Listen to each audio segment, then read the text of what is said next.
हारे का सहारा। खाटू श्याम बाबा का चमत्कार। राजस्थान के एक छोटे से गांव धौलपुर में एक निर्धन विधवा महिला रहती थी, सुमित्रा। उसके जीवन का एकमात्र सहारा था उसका बेटा माधव। माधव पढ़ाई में होशियार था और स्वभाव से बेहद सरल। सुमित्रा दिन रात मेहनत कर खेतों में काम करके अपने बेटे को पढ़ा रही थी। उसका सपना था कि माधव बड़ा होकर अफसर बने और उसके कठिन जीवन को बदल दे। हर रोज रात को सुमित्रा बाबा श्याम की एक पुरानी तस्वीर के आगे दिया जलाती और अपने बेटे की सफलता के लिए प्रार्थना करती। उसकी आंखों में आस्था के आंसू होते और होठों पर एक ही नाम, श्याम बाबा। मगर जैसे ही माधव ने 12वीं की परीक्षा पास की, उसकी जिंदगी में एक मोड़ पर आकर रुक गई। वह एक गंभीर बीमारी का शिकार हो गया, ब्लड कैंसर। डॉक्टर ने कहा दिया कि 6 महीने से ज़्यादा नहीं जी पाएगा।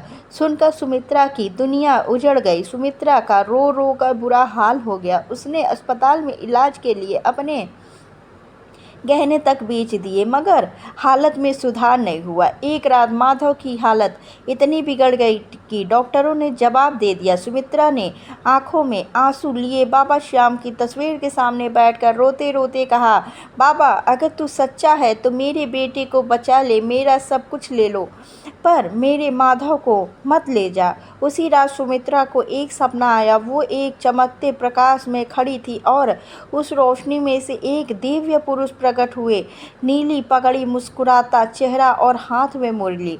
माँ क्यों घबरा रही हो?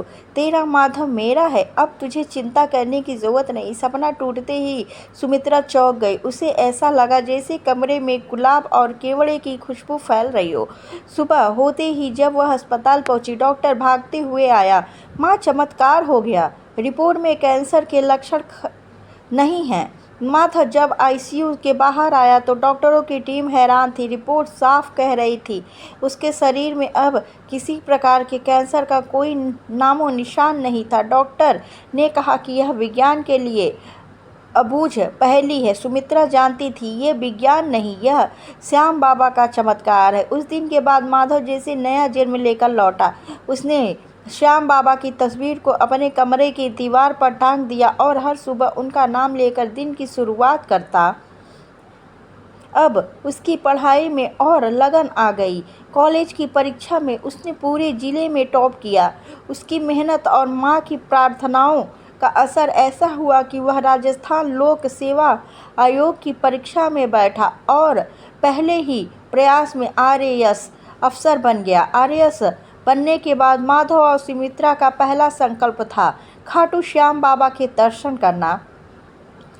खाटू धाम पहुंचना उनके लिए किसी तीर्थ से कम नहीं था। जैसे ही वे मंदिर के पास पहुंचे, सुमित्रा की आंखों से आंसू बहने लगे। भीड़ बहुत थी, पर उसी समय वहां तैनात एक पुलिस अफसर ने कहा, आप अफसर साहब हैं, आइए सीधे बाबा के दर्शन कर लीजिए। बाबा की प्रतिमा के सामने जब माधव और सुमित्रा खड़े हुए तो दोनों की आंखें नम थी।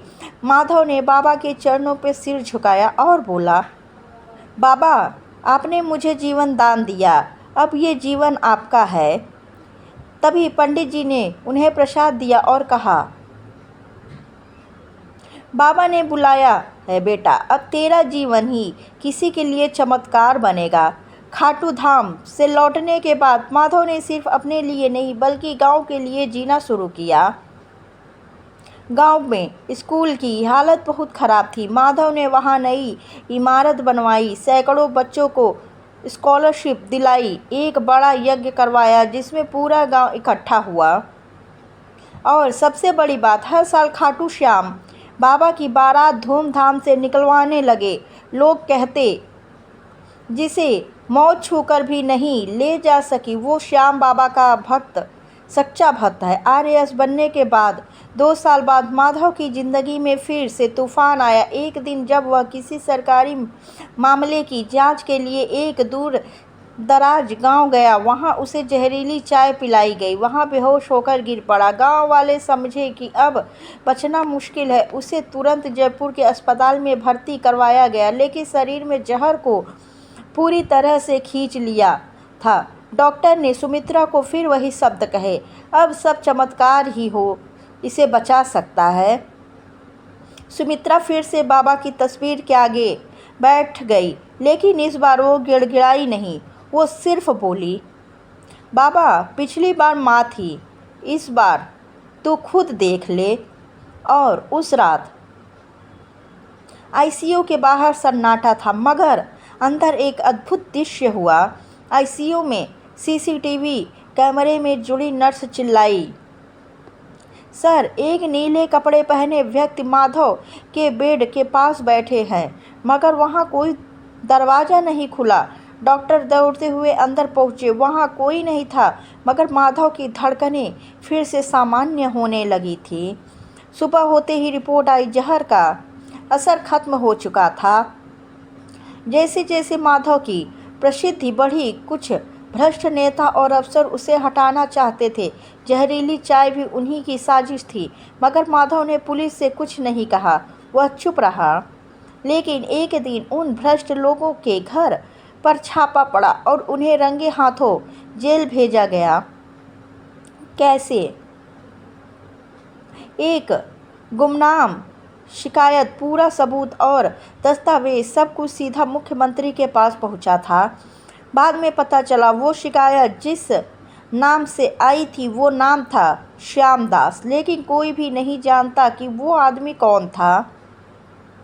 एक दिन खाटू धाम में दर्शन करते वक्त सुमित्रा को एक लड़की दिखी, नंदिनी, जो कि एक अनाथ और बेहद धार्मिक लड़की थी। उसके माता पिता एक सड़क दुर्घटना में मारे गए थे और वह हर रोज़ बाबा के मंदिर में सेवा करती थी। सुमित्रा को पहली नज़र में वो बेटी जैसी लगी। उन्होंने बाबा से प्रार्थना की, अगर ये तेरी पसंद है तो इसे मेरी बहू बना दे। उसी रात माधव ने बाबा के दर्शन में देखा, नंदिनी मंदिर में दीप जला रही है और बाबा की मुरली बज रही है। सुबह सुमित्रा ने माधव से बात की और फिर बाबा की मर्जी से दोनों की शादी हुई। मंदिर परिसर में बाबा के सामने माधव और नंदिनी ने मिलकर एक श्याम सेवा ट्रस्ट बनाया। वो बच्चों की पढ़ाई के लिए मुफ्त कोचिंग सेंटर चलाने लगे, अनाथ बच्चों के लिए एक स्कूल खोला और हर साल बाबा की लीला महोत्सव करवाने लगे, जिसमें हजारों लोग आते। लोगों ने कहा, शुरू कर दिया, माधव अब इंसान नहीं, बाबा का साधक है, जिसके जीवन में श्याम खुद चलते हैं। एक रात माधव बीमार पड़ा, उसे हार्ट अटैक हुआ। नंदिनी घबरा गई। डॉक्टर बोले बचने की कोई संभावना नहीं है।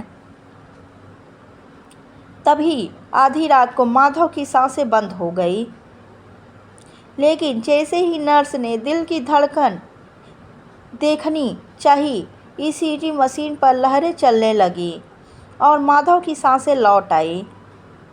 उसे होश आया और उसने बताया, मैं एक अंधेरे में चला गया था, वहाँ से बाबा मुझे पकड़ कर लाए और बोले, अभी नहीं माधव, तू अभी मेरे नाम को और फैलाएगा। जय श्री श्याम। अगर आपको खाटू श्याम का ये कहानी अच्छी लगी हो तो कमेंट बॉक्स में जय श्री श्याम जरूर